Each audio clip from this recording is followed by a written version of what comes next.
Mana na chera na nachiza mama wanje wanzani hana amarati kugasari kugasira hepfo.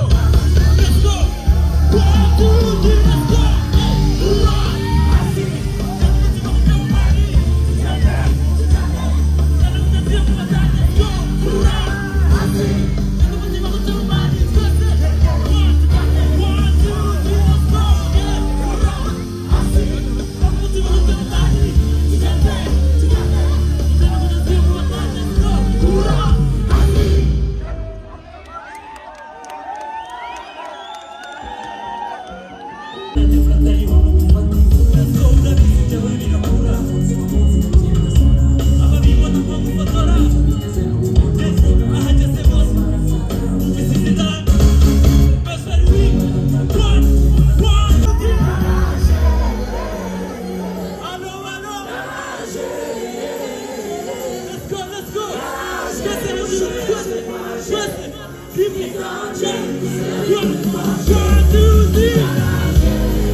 Murabizi ko the man for the country record.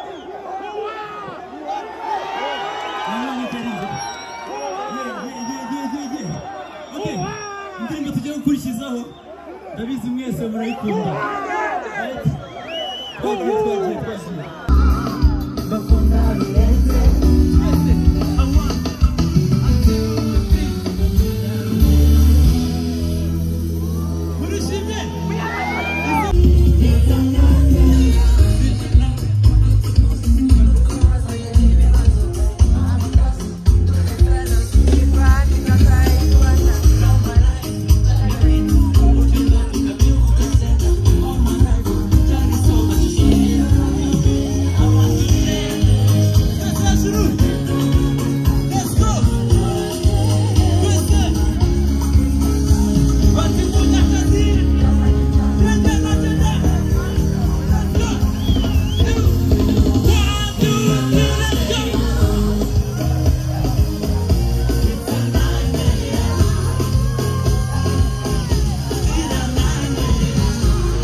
W'icyamamare cyane umuraperi wa mbere mfana mu Rwanda urashaka iyo ndirimbo Satada korera mana kimozera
urashaka iyo ndirimbo satadakorera mana kimozera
abakunzi ba hip hop bari hehe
urabambere vuga make gikorere hase genda uko ushatse vuba cyangwa gake abo bazimu bashe ishari ryabo bapfe izo bwebwebwe tupe gake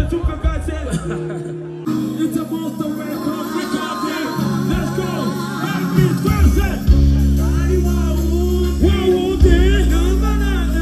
nakundi ya tulipa ndizo rahisi let's go kwanza na kuvuka siku mayo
Wagiye guys muri tayari reka nandi Buda soje igitaramo cya MTN Iwacu Muzika Festival ni Musanze umwaka ushize ntiwari uhari ariko uyu munsi urabikoze ni show bonye gute ni show bonye paraporo y'igihe wari umaze utataramira mu bitaramo nk'ibi ngibi n'abaturage bonye gute bon abantu bahora bakunda umuziki nekereza ko nabambanjirije wenda iyi ambiance bayigize ngo nanjye kuba nyibonye nyene ngiye muri abo bahanzi bagize ayo mahirwe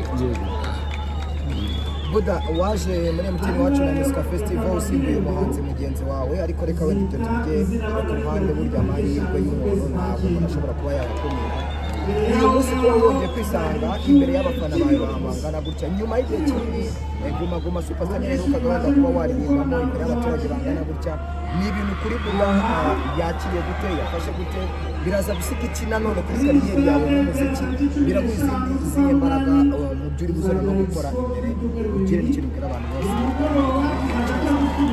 icyo bisiga kuri career yanjye ntabwo njyewe ndi studio artist gusa ntabwo umuziki wanjye urangira muri studio wenga zikwandika neza zikora imiziki myiza. I can be a performer too. Ushobora no kujya kuri stage nka performing za ndirimbo zanjye kandi neza abantu. Icyo ni kimwe, ubwo nicyo ni image nyine mba ngaragariza n'abafite doubt kuri cyangwa bashidikanyaho. So ikindi same energy rero nyine mpora energy zisanzwe nkora umuziki kubera ko ngukunda, ntabwo nkora muziki kubera yuko haje ama concert mwiza cyangwa amarushanwa. No, iyo amarushanwa ahari cyangwa bose n'amarushanwa niyo icyo kiraka ntaba nakigiyemo ibimbuza gukomeza producing ibintu. Ntabwo ndagira igihe cyo kujya muri bitament cyakomeza. Icyo nizeza abakunzi ba muziki Kemo, uri kuri stage akunze kuvuga ngo abafana ba Tuff Gang muri Afana Bulldog muri nure rwibutso rwa Tuff Gang wabonye ubwo ari kuri stage. Hano i Musanze abantu ndabizi ko bakunda hip hop, bakunze na Tuff Gang cyane. Buriya dufite n'indirimbo nyinshi z'icyo impamvu nuko hano habaga studio yitwa Top 5 Side. Top 5 Side niyo twakoreyemo indirimbo nyinshi nka Tuff Gang z'amaganya, zo bita ibintu by'ibanga, zo bita za street za indirimbo nyinshi cyane twakoreye muri iyo studio kandi abagani Musanze urumva ntabwo twagenze igihe kinini cyane. So mbaca kwibutsa nyine bene wacu cyangwa abagenzi banjye kuko ubwo ni umuryango nkomokamo, ntabwo amateka yanjye bizasibangana ko nakuriye mu itsinda rya Tuff Gang. Hanyuma Bulldog